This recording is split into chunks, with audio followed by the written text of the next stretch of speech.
France head coach Fabien Galtier and French captain Antoine Dupont. First question, please.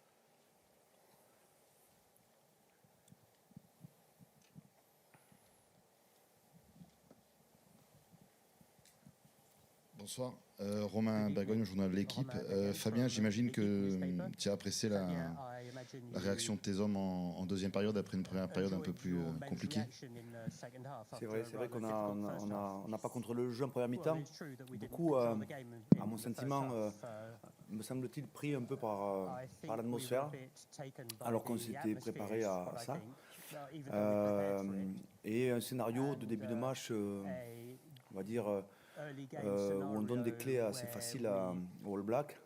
Donc on pense à ce premier essai après une touche jouée. Et aussi et pas mal de petites scories dans notre stratégie qui a fait qu'on a plus l'impression que les All Blacks contrôlent le jeu que nous. Mais on est rentré au vestiaire grâce, je pense, à notre discipline. Vraiment, notre discipline nous a permis de tenir le match avec le score. Et ensuite, c'est vrai que la deuxième mi-temps, la rentrée des finisseurs nous a permis de reprendre le contrôle du match, mais pas immédiatement. Ils ont repris le score là aussi sur des, on va dire, sur des erreurs qu'on a commis, alors que je pense qu'on peut faire mieux. Mais le bras de fer a été gagné et on est très satisfait du résultat, bien sûr.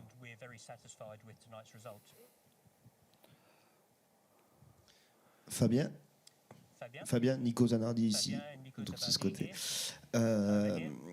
Tu évoquais la discipline, 4 pénalités concédées aujourd'hui, on n'est peut-être pas loin d'un record, alors que l'équipe de France peinait d'habitude à rentrer dans ces compétitions sur ce secteur-là. J'imagine que c'est le gros point de satisfaction ce soir. Oui, je pense que clairement, ça nous a permis, notamment dans les temps faibles, de rester au contact des Néo-Zélandais et surtout ensuite de reprendre la main sur la deuxième partie du match.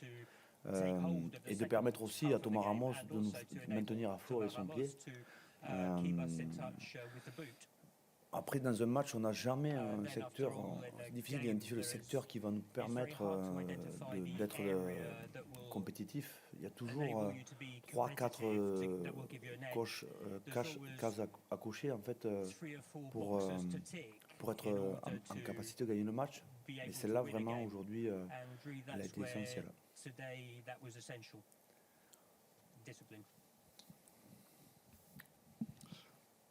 Fabien, bonsoir. Romain Bahut du Parisien. Est-ce que vous pouvez nous donner des nouvelles de Julien Marchand? Ça semble être la cuisse. Qu'est-ce que vous savez en état?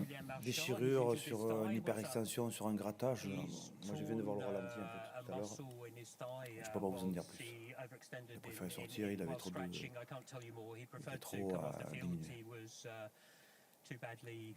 On imagine un problème musculaire, un ischio-jambe, vu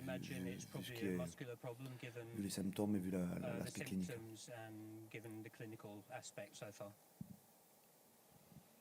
Bonsoir messieurs, Nicolas Dupin de Bessade, Canal+. Question pour Antoine.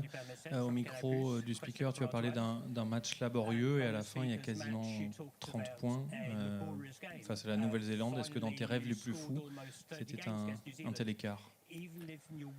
Non, c'est sûr, quand on fait le bilan purement comptable, c'est incroyable de mettre 30 points All Black en match d'ouverture, mais c'est un peu notre problème, ou peut-être justement ce qui fait qu'on maintient au niveau de performance, c'est qu'on a plus tendance à voir les mauvais côtés que les bons, et je pense qu'on est aussi capable, on sait qu'on est capable de faire mieux que ça, notamment cette première mi-temps, on l'a dit, même en deuxième, il y a des coups qu'on doit mieux jouer, on les laisse marquer trop facilement.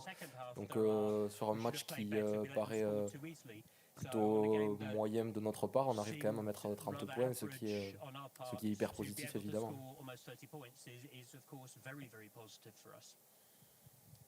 Bonsoir messieurs, Antoine là-haut, alors tout à ta gauche, tout en haut, Wilfried Templier, MC Sport. Justement par rapport à ce résultat, avec une première mi-temps, on va dire un peu imprécise, vous êtes quand même devant, vous les faites plier en deuxième mi-temps. Est-ce que c'est la confiance que vous avez en vous, en votre jeu, en les joueurs qui fait que vous paniquez pas et vous gagnez le bras de fer?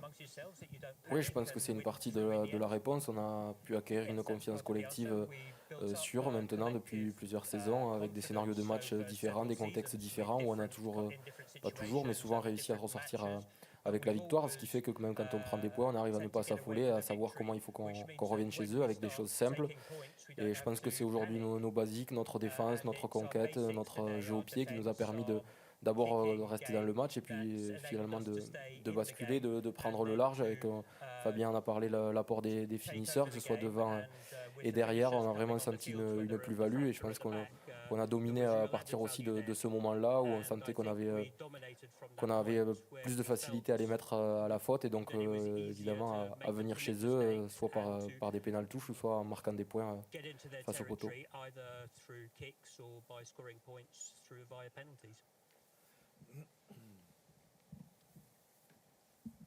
Bonsoir messieurs, Thomas Métral, le Rugby Show. Question pour Fabien. Thomas Métral, le Rugby Show. Question pour Fabien. C'est la première fois que les All Blacks perdent un match en poule en Coupe du Monde. C'est un exploit ce que vous avez réalisé ce soir.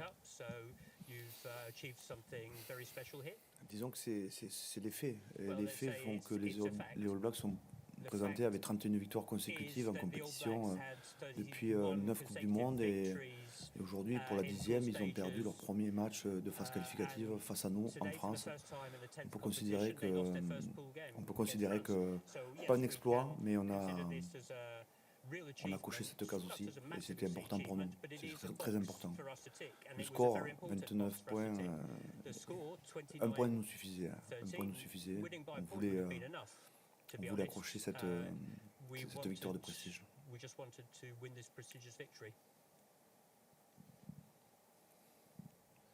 Antoine, you were under a lot of pressure when you went into halftime. What did you speak about at that point?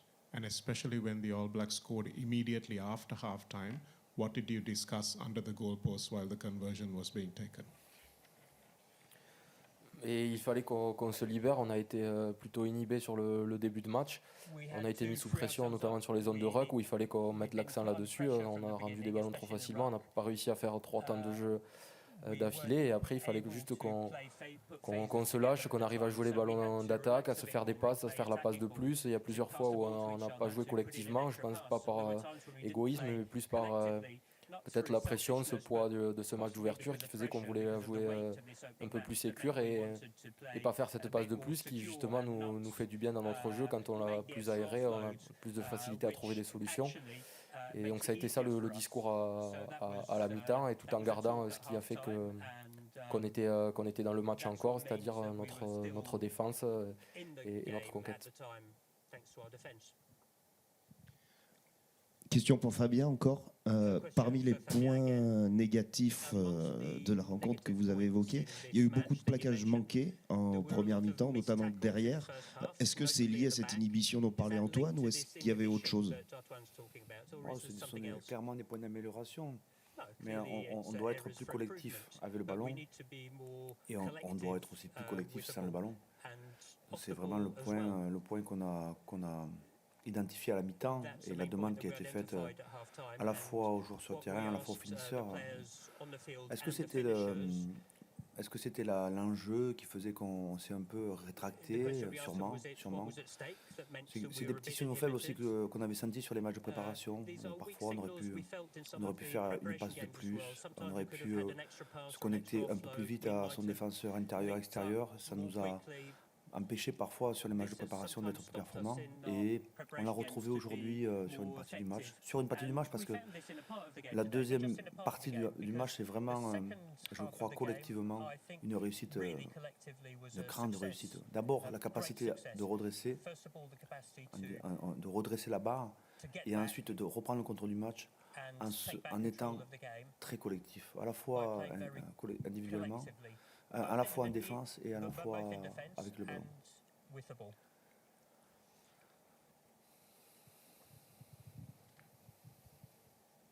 For Antoine, what do you expect of next match against Uruguay, and especially playing against Santiago Arata, number 9 you have played a lot against in top 14?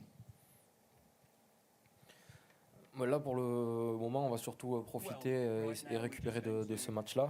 Après, il y aura évidemment la projection sur le match de l'Uruguay qui va arriver très rapidement avec On le sait au poste de demi-mêlée, un joueur très performant, très physique qui est Santiago, qui me montre tous les week-ends en top 14 et qui sera évidemment un joueur à surveiller, un danger. On l'a vu éclore à la dernière Coupe du Monde et depuis il n'a pas cessé de s'améliorer, donc ça sera un joueur dangereux de cette équipe.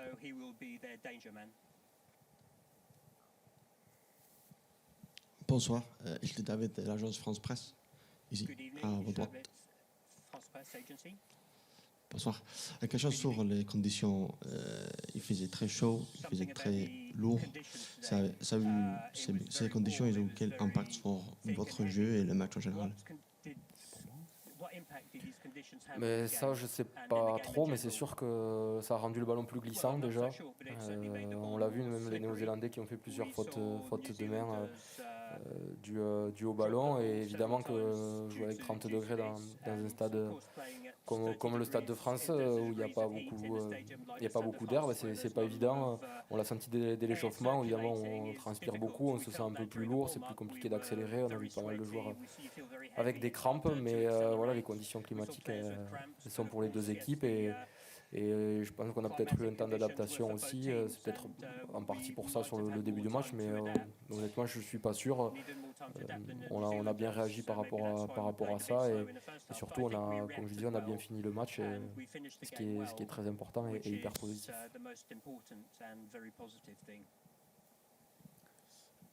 Antoine, j'avais deux questions pour toi. Un, tu évoquais cette pression. Est-ce qu'il y a un moment dans la journée où tu as senti, que ce soit toi ou dans le groupe, cette pression un petit peu montée, ou c'est vraiment au début du match? Et deux, est-ce que tu as eu le temps d'échanger avec Julien Marchand? On sait que vous êtes proches tous les deux.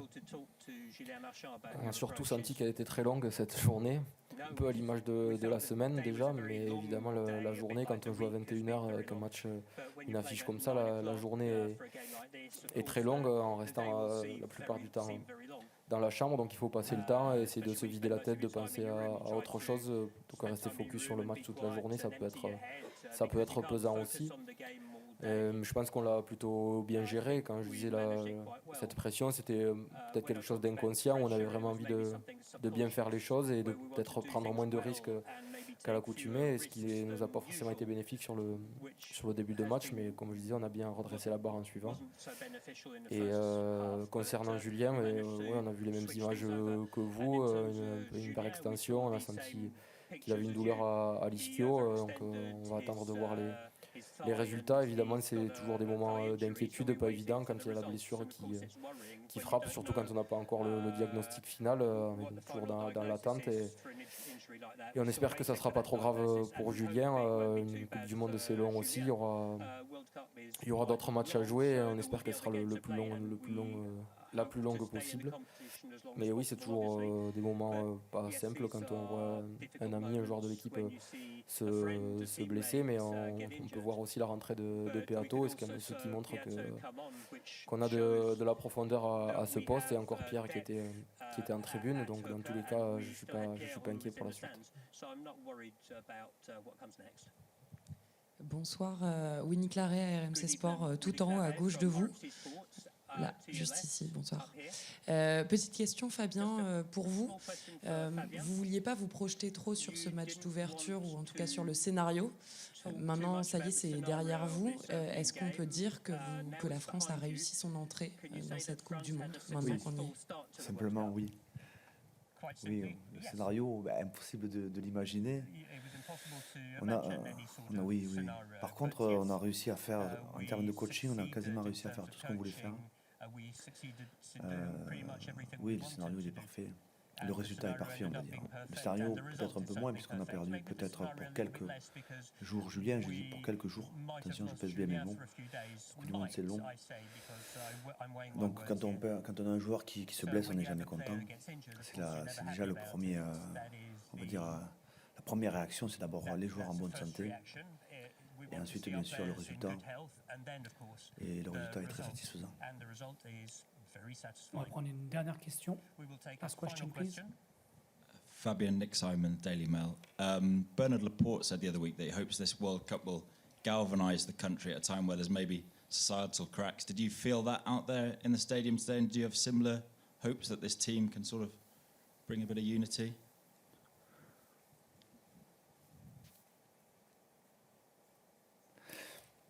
Disons que nous, il y a 4 ans, quand on a construit cette équipe, donc quand on a commencé nos 4 années, le sens qu'on a donné à notre équipe, à notre action, à notre engagement, pourquoi on fait les choses, c'était rassembler, fédérer et partager. Rassembler, fédérer et partager avec le rugby français, et ceux qui veulent bien nous suivre aussi. Voilà.